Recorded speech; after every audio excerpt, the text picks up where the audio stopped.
Salut la team Ballon Actu, on se retrouve ce 1er juillet avec des infos chaudes que personne n'a encore couvertes.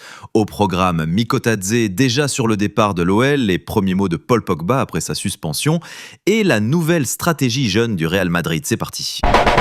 On commence avec une information tombée il y a seulement 2 heures. Georges Mikotadze a déjà plusieurs portes de sortie pour quitter l'Olympique lyonnais.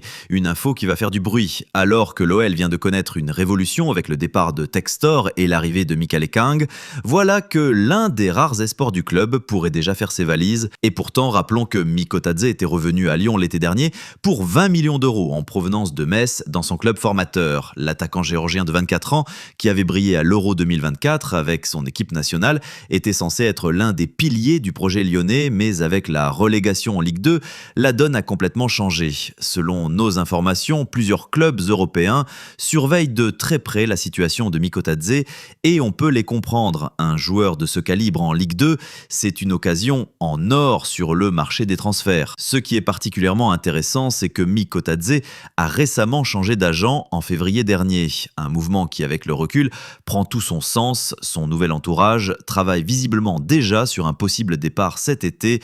Pour l'OL, ce serait un nouveau coup dur. Perdre Mikotadze après avoir perdu Textor, c'est un peu comme voir s'effondrer les derniers espoirs de reconstruction rapide.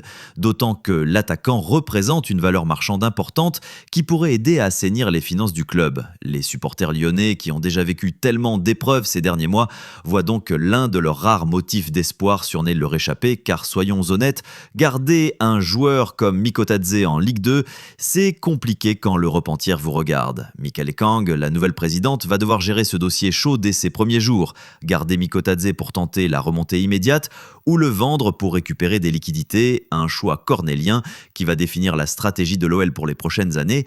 Ce qui est sûr, c'est que cette information confirme une chose, même relégué, l'OL reste un réservoir de talent que l'Europe s'arrache. La question maintenant, c'est de savoir si le club saura les retenir.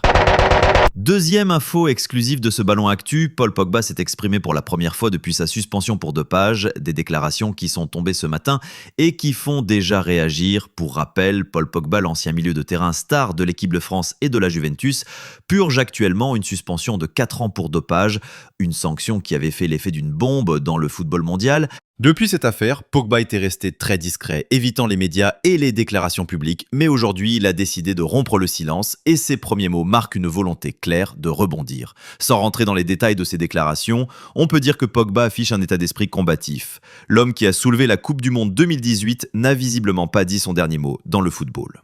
Ce qui est intéressant, c'est le timing de ces déclarations. Pogba choisit de parler au moment où le mercato bat son plein et où plusieurs clubs européens restructurent leurs effectifs. Coïncidence ? Peu probable. À 31 ans, Pogba sait que le temps presse. Sa suspension court jusqu'en 2027, mais il espère visiblement voir cette sanction réduite en appel. D'ailleurs, ses avocats travaillent activement sur ce dossier. Le football français suit cette affaire de près. Pogba, c'est quand même l'un des joueurs les plus talentueux de sa génération, champion du monde avec les Bleus. Le voir mis sur la touche à cause de cette histoire de dopage, c'est un gâchis énorme. Ses anciens coéquipiers en équipe de France ont d'ailleurs toujours maintenu leur soutien. Griezmann, Mbappé, Kanté, tous ont exprimé leur espoir de le revoir un jour sur les terrains. La question maintenant, c'est de savoir si ces premiers mots marquent le début d'un retour médiatique de Pogba ou si c'est juste un message ponctuel. Une chose est sûre, le football mondial n'a pas oublié Paul Pogba. Troisième et dernière info de ce Ballon Actu, le Real Madrid vient d'officialiser sa nouvelle stratégie pour les prochaines saisons et elle est claire, miser à fond sur les jeunes talents. Cette information, confirmée ce matin par l'entourage du club merengue, marque un tournant dans la politique de recrutement madrilène. Fini l'époque des transferts à 100 millions pour des stars confirmées, place aux pépites à développer. Cette stratégie n'est pas anodine. Après avoir recruté des joueurs comme Mbappé, Bellingham ou Vinicius ces dernières années, le Real se rend compte que l'avenir passe par la formation et le développement de jeunes talents. Plusieurs facteurs expliquent ce changement de cap. D'abord, le fair play financier qui pousse les clubs à être plus raisonnables dans leurs dépenses. Ensuite, le succès de joueurs comme Pedri au Barça ou Gavi qui montrent qu'on peut performer au plus haut niveau très jeune. Concrètement, le Real Madrid va multiplier les investissements dans son centre de formation à Valdebebas. L'objectif, créer la prochaine génération de Galacticos directement dans ses propres rangs. Cette stratégie pourrait aussi expliquer pourquoi le Real ne se lance pas dans la course folle pour certains transferts cette année. Au lieu de claquer 80 millions sur un joueur confirmé, ils préfèrent investir dans 3-4 espoirs à 20 millions chacun. Voilà qui conclut ce Ballon Actu. N'oubliez pas de liker si ces infos vous ont intéressé. Abonnez-vous.